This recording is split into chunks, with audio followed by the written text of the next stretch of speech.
살면서 여러분 이런 생각 한번 해보신 적 있습니까? 내가 그때 그런 결정을 했었다면 어떻게 될까? 내 환경이 좀 더 좋은 환경에서 자랐더라면 어떻게 됐을까? 내가 저 사람 만나지 않았다면 뭐 이런 어, 후회, 또 지나온 삶을 후회로 채운 적이 있습니까? 자신의 지나온 삶을 후회하는 사람은 환경만 탓하고 늘 아쉬움만을 생각하고 거기에 매이기 쉽습니다. 지금 오히려 우리에게 주어진 삶 속에서 우리가 그런 경험들을 통해서 하나하나 우리의 삶을 더 좋은 하나님 원하는 선택으로 선택해 나갈 수 있는 그런 은혜가 되기를 주의 이름으로 축복합니다. 그냥 후회로 끝나지 않는, 여러분 이런 인생이 되려면 그냥 과거만 자꾸 내가 그때 더 그렇게 했었더라면, 이것이 아니라 오늘 우리의 삶 속에 더 진지하게 믿음의 삶으로 우리가 하나하나 선택해 나갈 수 있는 그런 기반이 되길 축복합니다. 환경이 주는 힘든 것이 여러분 우리 삶의 문제가 아닙니다. 때로는 환경만 탓하는 것이 자기를 더 힘들게 하기 때문입니다. 늘 지난 날을 아쉬워하면서 지금 자신 안에 있는 문제는 대면하기 싫어한다면 우리는 우리 그런 어려운 문제들을 어떻게 우리가 극복해낼 수 있겠습니까? 자, 오늘 성경 말씀은 가장 열악한 삶 속에서도 자신의 삶을 180도 바꾼 한 여인을 오늘 성경은 우리에게 소개해 주고 있습니다. 자, 오늘 본문은 라합을 어떤 사람이라고 말씀하고 있습니까? 여러분, 라합이라는 사람은 여호수아 2장에 그의 인생이 자세하게 기록되어 있지는 않습니다. 그러나 여러 가지 정황을 본다면 라합의 집안은 대대로 숙박업을 했던 것 같습니다. 그러나 성경은 라합을 기생이라고 이렇게 호칭을 하고 있습니다.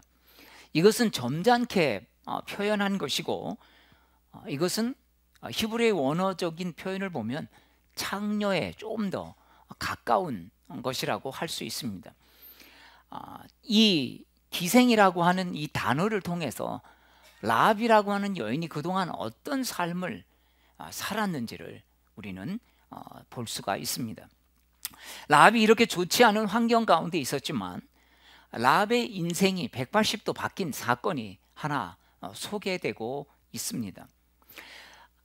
늘 살던 대로 불행의 고리를 그대로 살아가면서 어쩔 수 없이 그냥 이건 내 운명이겠거니 하고 살아가는 사람이 있는가 하면 자신이 처한 환경에서 벗어나서 새로운 삶을 살아내는 사람들이 있습니다.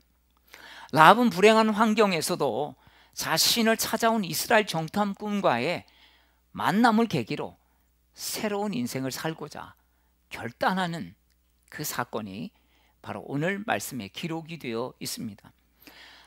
사람들에게는 가끔 새로운 기회의 삶이 있습니다.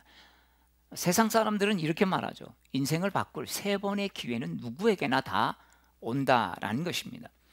하나님은 특별히 하나님의 자녀들의 삶 가운데 여러 가지 문제를 통해서 새로운 삶으로 우리를 인도하기를 원하신다는 것입니다. 그래서 때로는 우리의 삶을 평안한 삶 속에서 때로는 어려운 삶으로 뒤흔들기도 하고, 때로는 문제를 집어넣거나 때로는 어떤 질병을 통해서, 또 자녀의 문제를 통해서, 또 우리가 예상치 않은 이런 많은 문제들을 통해서 하나님이 우리를 삶을 바꾸어 놓기를 원하신다는 것입니다. 그냥 이전의 삶 그대로 살든지, 아니면 이런 문제를 통해서 우리가 다시 한번 결단하고 주 앞에 서야 할 것인지, 우리는 결단해야 하는 시간이 있다는 것입니다. 오늘 라합은 새로운 삶을 살고자 결단하게 됩니다. 그것이 라합이 이스라엘 백성들이 믿던 하나님을 말씀을 통해서 들었기 때문입니다. 그래서 믿음이 생겼기 때문에 내가 이런 삶을 살아서는 안 되겠다라고 결심하게 된 계기가 되었습니다. 하나님과 하나님의 백성에 대한 이야기를 들은 여리고 사람들은 그러나 두려움에 빠져 있었습니다. 라합은 그러나 두려워하지 않고 그 두려움을 하나님의 편에 서기로 결단하게 된 것입니다. 라합은 두려움을 하나님을 믿는 믿음으로 바꾸었다는 것입니다. 안타까운 인생은 문제 속에서 두렵고 떨기만 하는 사람들입니다. 두려움을 가졌다고 문제가 해결되는 것은 아닙니다. 야, 이걸 어떻게 해야 되나 고민한다고 문제가 해결되면 우리는 밤새 잠도 자지 않고 고민해야 합니다. 여호수아 2장 9절 11절 말씀을 보면 분명히 이 부분에 대해서 설명해 주고 있습니다. 우리 함께 말씀을 9절부터 11절까지 말씀을 보겠습니다. 9절부터 11절 이 본문은 제가 읽도록 하겠습니다. 말하되 여호와께서 이 땅을 너희에게 주신 줄을 내가 아노라. 우리가 너희를 심히 두려워하고 이 땅 주민들이 다 너희 앞에서 간담이 농나니. 두려워한다고 변하는 것은 하나도 없다는 것입니다. 문제보다 오히려 두려움을 갖는 것이 더 문제를 만드는 것을 여리고성 사람들을 통해서 보게 됩니다. 여러분, 뱀이 새를 잡는 이상한 방법이 하나 있다고 하는데요. 뱀은 새가 앉아있는 곳을 슬그머니 접근을 합니다. 그런데 사실 기어다니는 뱀이 새를 잡는 것은 상당히 어려운 것입니다. 그런데 어느 정도 거리를 접근해서 뱀이 새를 노려보면 새는 뱀의 눈에 두려움에 옴짝달싹 못하는 그런 새들이 있다는 것입니다. 날아갈 생각을 못하고 몸이 굳어버린다는 것이죠. 새가 날아가면 그만인데 오히려 두려움 때문에 날지 못하게 합니다. 사람들은 두려움을 가지면 역시 그 두려움 속에서 생각이 마비가 되고 내가 뭘 해야 될지, 또 감히 때로는 무엇을 해야 될지조차도 시도하거나 생각하지 못하게 만든다는 것입니다. 사랑하는 여러분, 사단이 우리를 두려움을 통해서 이렇게 만든다는 것입니다. 사단은 우리를 두렵게 해서 오히려 아무것도 하지 못하게 만들 때가 있습니다. 두려움은 무엇이겠습니까? 해야 될 일을 하지 못하게 만들고 오히려 문제를 더 과장해서 두려움을 더 크게 보게 만드는 이런 일들을 벌이게 하는 것입니다. 사단은 두려움을 주어서 문제를 더 막막하게 만들고 시도할 의지조차 빼앗아 갈 때 여러분 없습니까? 저도 두려움으로 인해서 막막할 때 제일 힘든 것들을 경험했습니다. 두려움이 오니까 내가 뭘 해야 되는지 머리가 정지되고 또 뭔가를 시도할 그런 용기가 생기지 않을 때가 있었음을 볼 수 있습니다. 여리고성 사람들을 여러분 한번 보십시오. 제대로 싸워보지 못하고 여리고성은 무너져 버립니다. 어떻게 보면 이 여리고성을 하루에 한 바퀴씩 돌죠. 그리고 맨 마지막 날은 7바퀴를 돕니다. 돌면서 밖에 사람들은 야, 이렇게 돈다고 이 성이 무너질까? 그러나 하나님이 여호수아에게 이렇게 말씀하셨다니까 우리가 순종하고 돌지. 자, 도는 사람은 그렇게 생각할 수 있겠죠. 그런데 안에 있는 사람은 아니, 저 사람들이 도대체 왜 저렇게 우리를 도나? 도대체 뭐 하려고? 그러니까 오히려 싸움을 막상 와서 쳐들어오면 싸우면 그런 두려운 생각보다는 싸우는 것에 생각을 집중하다 보면 두려움이 없어질 텐데 오히려 여러분 그 여리고성을 계속 도는 모습들을 보면 어떻게 했습니까? 이미 겁을 먹은 데다가 야, 진짜 좀 무슨 작전이 있나 보다, 이런 두려움을 더 가지게 되지 않겠습니까? 여리고성은 지정학적인 위치로 인해서 수많은 전쟁을 경험했습니다. 그래서 그들은 살아남기 위해서 성을 더 높이 쌓고 성을 더 무너지지 않도록 두껍게 쌓았을 뿐만 아니라 성 안에 또 외성까지 쌓은 여리고성은 그래서 좀 다른 고대 성과는 다른 특별한 성이었습니다. 그래서 외성이 무너지면 다시 내성으로 피해서 거기서 또 적을 대비해서 싸울 수 있는 그런 이중 구조를 가진 굉장히 과학적인 구조로 만든 성이었다고 가이드 선교사님에게 그 여리고성을 돌아보면서 들은 기억이 납니다. 여리고성은 그래서 성경에서 이렇게 말하죠. 난공불락의 요새다. 그것을 침략해서 무너뜨리는 것은 상당히 불가능한 성이다라는 의미가 아니겠습니까? 여리고 성 사람들은 어려움을 충분히 대비했을 것입니다. 무기도 확보하고 식량도 확보하고 이제 저 사람들이 쳐들어온다는데 우리는 이제는 어떻게 싸워야 하는지, 자, 이런 것으로 그러나 불안을, 두려움을 잠재울 수가 없었던 것입니다. 여호수아 6장 1절은 그래서 이런 여리고 성 사람들의 마음을 이렇게 표현하고 있습니다.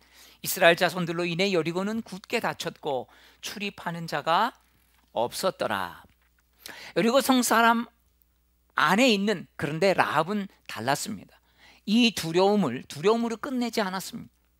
자신의 운명을 바꾸는 기회로 삼게 됩니다.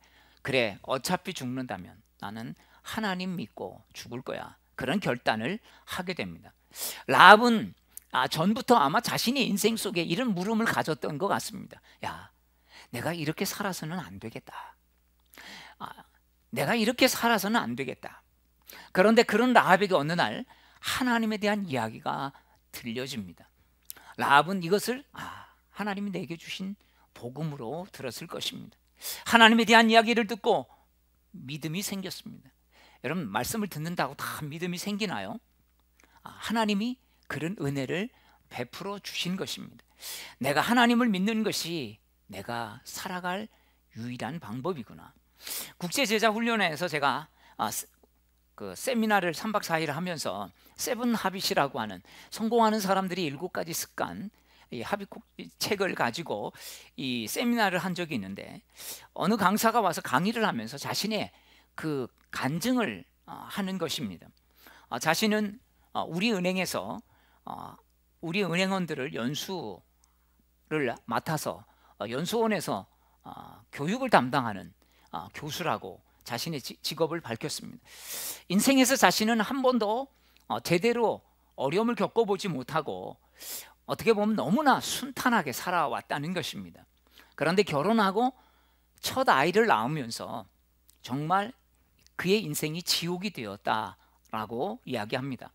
그것은 뭐냐면 첫째 아이가 자폐로 판정이 되면서부터 그의 두 사람의 삶은 완전히 바뀌었다는 것입니다. 너무나 힘겨운 나날을 보내면서 아내는 우울증에 시달렸고 자살의 충동까지 느끼는 것들을 경험하면서, 야, 이러다가 우리 가정은 다 죽겠구나, 이런 상황까지 왔는데 친구가 아마 그의 모습들을 보면서 절박한 마음으로 전도를 했더니 교회를 처음 나가게 되었다고 합니다. 교회를 나가면서 이 사람은 거기서 주님을 만납니다. 참, 하나님이 절박한 것 가운데서 한 번도 자신은 교회를 나가본 적이 없었다는 거죠. 그런데 절박한 마음으로 교회 갔을 때 주님께서 자신에게 은혜를 베풀어 주셨고 만나 주셨다는 것입니다. 자, 주님을 만나면서 인생이 변했다는 것입니다. 자폐 아이가 갑자기 자폐가 없어져서 치유된 게 아닙니다. 이 자폐 아이가 자신의 인생에 이런 문제를 주는 정말 저주거리였다고 생각했는데, 이 아이가 하나도 질병이 낫지 않았지만 우리 집의 축복의 도구였다는 사실을 깨닫게 되었다는 것입니다. 왜냐하면 이 아이 때문에 우리가 인생의 절망을 경험했고 그것 때문에 예수님을 믿게 될 마음들을 갖게 되었기 때문에 내가 예수님을 이래서 만날 수 있었구나. 만약에 이 아이가 아니었다면 결코 자신은 예수님을 믿지 않았을 것이라는 이야기입니다. 제가 자카르타에서 목회하면서 우리 권사님 부부가 이 큰 아이가 좀 문제가 있었는데 이분도 그 아이 때문에 신앙생활을 하면서 정말 하나님을 깊이 만난, 이 아이가 전에는 자신의 인생의 걸림돌이라고 생각했는데 목사님, 아니었습니다. 이 아이가 제 인생의 큰 축복이었습니다. 그런 간증을 저는 또 그 권사님 부부로부터 직접 들었습니다. 그렇습니다. 믿음은 엄청난 문제에도 담대하게 보는 힘을 준다는 것입니다. 인생에 일어난 문제를 새로운 믿음의 각도로 보게 삶을 바꾸었다는 것입니다. 여러분, 믿음은 문제를 바로 대면할 수 있는 힘을 갖게 하는 줄로 믿습니다. 믿음은 문제를 대할 힘을 얻고 하나님이 하시는 일을 보는 은혜를 경험하게 하는 통로가 된다는 것입니다. 그래서 여러분, 믿음의 사람은 하나님을 경험한 것들을 통해서 또 믿음이 되고 그 믿음이 큰 믿음이 되어서 문제를 만났을 때 그 문제에 눌려버리는 것이 아니라, 그래, 문제야 와라, 이 문제를 통해서 또 하나님의 역사하심을 경험할 수 있는 좋은 기회가 되겠구나, 이런 것들을 이겨낼 수 있게 된다는 것입니다. 여러분, 여리고 성성 사람처럼 자신의 의지와 열심만을 가지고 아무리 성을 지키려고 해도 성을 지키는 자의 수고가 헛될 수 있다라고 시편 기자는 말씀하고 있습니다. 내가 용을 쓰고 온갖 것을 동원해서 지키려고 해도 오히려 더 좌절이 되게 만드는 일들이 우리 삶 가운데 일어납니다. 왜 그렇습니까? 해도 안 되니까. 차라리 시도해 보지 않았다면 실망도 덜할 것입니다. 그런데 하면 된다고 해서 했는데 해도 안 되니까 어떻게 됩니까? 해도 안 되는구나. 해도 안 된다고 생각할 때 더 이상 거기서 희망을 발견할 수 없습니다. 제 주변에 그런 아이가 있었습니다. 시험을 좀 못 봐도 늘 당당했습니다. 그러고는 이렇게 말합니다. 나는 공부를 안 해서 그렇지 공부만 하면 시험 잘 볼 수 있다는 것입니다. 그러면서 자기는 언제든지 그런 생각을 가지고 있었습니다. 나는 공부를 안 해서 그렇지, 난 시험 잘 보면, 나는 공부만 하면 시험 점수 잘 얻을 수 있어, 그래서 괜찮아, 이렇게 생각을 했던 것입니다. 요즘 젊은 세대들이 갖는 좌절이 이런 거 아니겠습니까? 열심히 했는데 안 되니까 이게 절망이 되죠. 정말 이런 스펙도 쌓고 저런 스펙도 쌓으면 된다고 하는데 해보니까 그래도 안 된다는 것입니다. 차라리 안 했다면 해볼 수 있는 여지나 남겨놨을 텐데 그 여지까지 이젠 사라져 버린 것이 아니겠습니까? 그러나 여러분, 우리가 기억해야 될 것이 있습니다. 나에 대한 기대를 버려야 우리는 하나님에 대한 기대와 소망이 생긴다는 것입니다.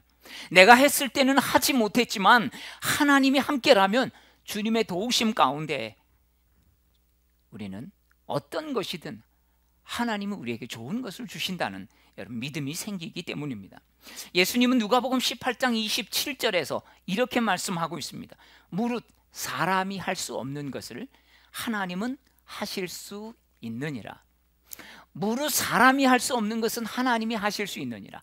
그런데 우리는 이 말씀을 오해할 수 있습니다. 근데 이 말씀을 영어로 보면 이렇게 되어 있습니다. What is impossible with man is possible with God. 조금 우리 말하고는 조금 다른 뉘앙스를 가지죠.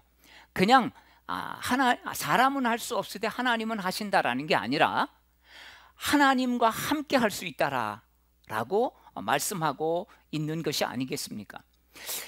하나님과 함께 할 수 있다. 나 혼자는 안 되지만 하나님과 함께. 사람 힘으로만 한다면 불가능하지만 하나님과 함께하면 할 수 있다. 그냥 하나님이 하신다는 게 아니라 여러분, 우리가 하나님이 하시는데 동참해야 한다는 것입니다. 우리가 이런 믿음을 가진 결과는 무엇이겠습니까? 하나님이 나에게 가장 좋은 것으로 주신다는 믿음이 생기는 것입니다. 결과가 어떻든 상관없이. 그러니 우리는 어떻게 됩니까? 결과를 미리 생각해서 염려할 필요가 없는 것입니다. 설령 결과가 내가 원하는 결과가 나오지 않았을지라도 하나님은 그것을 통해서 내 삶을 선한 것으로 인도하신다는 그 믿음이 있으니 두렵지 않은 것입니다. 사람들이 두려우면요, 오히려 과정에서 최선을 다할 수 있는 힘이 나오지 않는 것입니다. 이래도 안 돼. 여러분, 안 된다고 믿으면 열심히 할 수 있겠습니까? 해도 안 된다고 믿으면 열심히 할 수 없는 것입니다. 사람들이 재수하고 삼수하고 사수하면 잘할 것 같죠. 어떤 사람은 오수까지 했답니다. 그런데 오수까지 하면 고등학교를 한 번 더 다니는 거죠. 그렇죠? 그런데 고등학교를 한 번 더 다니면 어떻게 했습니까? 배운 것들을 또 3년 동안 또 다시 배운다면 엄청나게 전에 몰랐던 걸 잘할 수 있는 것 같죠. 그런데 그렇게 안 된다. 오히려 재수까지는 그래도 좀 나은데 삼수 사수하면, 근데 뭐 부수한 사람도 있어서 부수한 사람이 뭐 고시 붙고 대통령 된 사람도 있지 않습니까? 참 그런 것들을 보면 사람들은요 더 어려워진다는 거죠.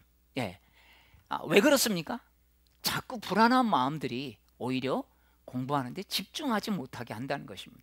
실패가 거듭될수록 오히려 시간은 갔지만 거기서 내가 또 실패하면 어떨까? 이런 불안함 때문에 공부에 집중이 되지 않는다는 것입니다. 사랑하는 여러분, 우리는 아무리 환경이 우리를 어렵게 해도 라합보다 좋지 못한 환경 속에 있지는 않을 것입니다. 우리는 분명한 것은 라합보다는 훨씬 나은 조건 속에 있다는 사실입니다.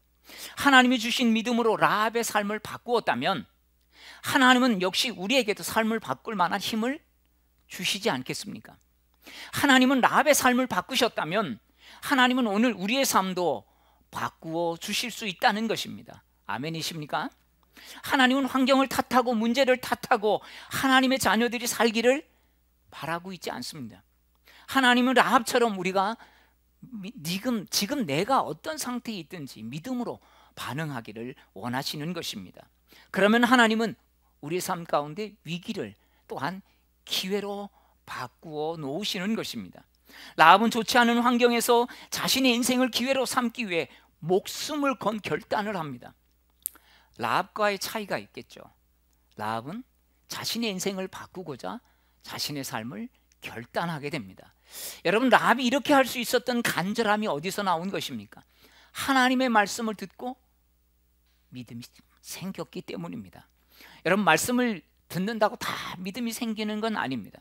하나님이 라합에게 은혜를 주신 것입니다. 말씀을 듣고 믿음이 생기게 하셨기 때문입니다. 여러분, 믿기만 하면 되나요? 아닙니다. 믿음은 행동까지 나아가게 하는 것입니다. 이것이 진짜 믿음인 것이죠.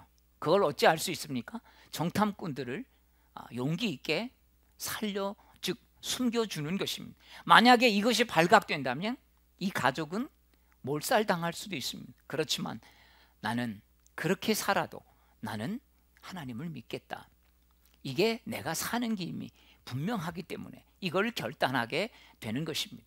여러분, 우리 삶에 변화가 일어나지 않는 이유가 뭐겠습니까?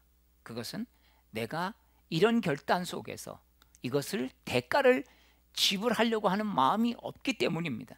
대가를 지불하려고 하는 마음이 있다면 하나님은 이것을 통해서 우리의 삶을 바꾸어 놓으시는 것입니다. 이스라엘 백성들은 수없이 하나님의 말씀을 들었습니다. 저나 여러분도 수없이 하나님의 말씀을 듣습니다. 라합과 비교하면 하나님의 말씀을 들은 총량을 따져보면 이건 뭐 100분의 1, 1000분의 1도 라합이 들은 것에 비하면 아무것도 아닐 것입니다. 정말 우리는 수없이 많은 말씀을 들었습니다. 그런데 우리는 때로는 듣고 말씀을 판단만 하지 그 말씀이 내 삶에 실제가 되지 못할 때가 너무 많다는 것입니다. 야고보서는 이 말씀을 이렇게 말씀해 주고 있습니다. 1장 22절과 25절 말씀을 보면 너희는 도를 듣고 행하는 자가 되고 듣기만 하여 자신을 속이는 자가 되지 말라. 자유하게 하는 온전한 율법을 들여다보고 있는 자는 듣고 잊어버리는 자가 아니요 실행하는 자니 이 사람이 그 행하는 일에 복을 받으리라. 라합은 하나님에 대한 이야기를 듣기만 하지 않았습니다. 실행으로 옮겼습니다. 자신의 목숨을 걸었던 것입니다. 그러니 그 두려움이 어떻게 되었습니까? 구원이 된 것입니다. 라합은 어떤 대가를 지불하더라도 나는 더 이상 이렇게 살고 싶지 않아. 나는 하나님의 편에 서겠어. 믿음으로 사는 것이 자신이 사는 길이고 우리 가족이 사는 길임을 분명히 알았기 때문입니다. 여러분, 여리고 성이 멸망해도 그 성 안에서도 살아남는 방법이 바로 있었던 것입니다. 세상이 다 물로 덮여도 노아 가족은 살았습니다. 왜 그럴까요? 노아는 하나님의 말씀에 순종하는, 그래서 방주를 짓는 대가를 지불했기 때문입니다. 노아의 믿음이 자신만 아니라 가족도 구원하였습니다. 이 라합은 어떻게 되었습니까? 이 라합을 통해서 이 가족이 구원 받았다는 것입니다. 여러분, 가정에서 한 사람만이라도 바로 서면 그 가정이 달라질 줄로 믿습니다. 나만 한다고 되나? 우리는 때로는 이런 마음 때문에 하다가도 중단해 버리지 않습니까? 아닙니다. 여러분들이 계속해서 믿음을 지켜나가면 여러분이 여러분의 가정의 구원의 통로가 될 줄로 믿습니다. 여러분의 가정에 변화시키는 큰 은혜가 될 줄로 믿습니다. 어느 날 아담이 하나님께서 하와를 만들어 짝지어 주신 것들을 보면서 너무 하와가 마음에 들어서 하나님께 이렇게 말했다고 합니다. 하나님, 너무 감사해요. 제 아내를 어떻게 이렇게 예쁘게 만들어 주셨어요. 그러니까 하나님이 이렇게 말씀하셨습니다. 그래, 그러니까 네가 더 사랑할 것이 아니냐.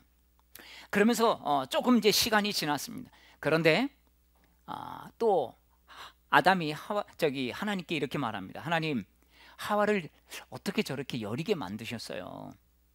그러니까 하나님이 이렇게 말합니다. 그래야 내가 더 도와줄 거, 아껴줄 거 아니겠냐.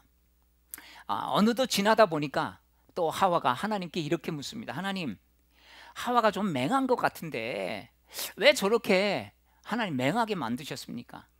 그러니까 하나님이 이렇게 말씀하셨습니다.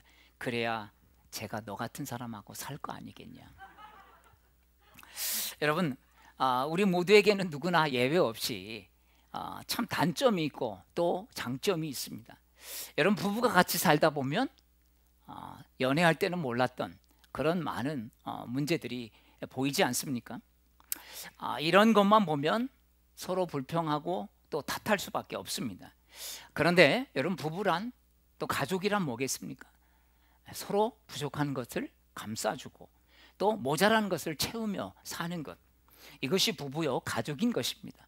제가 목회하면서 이렇게 부부들을 보면 참 반대로 만나는 경우들을 참 많이 봅니다.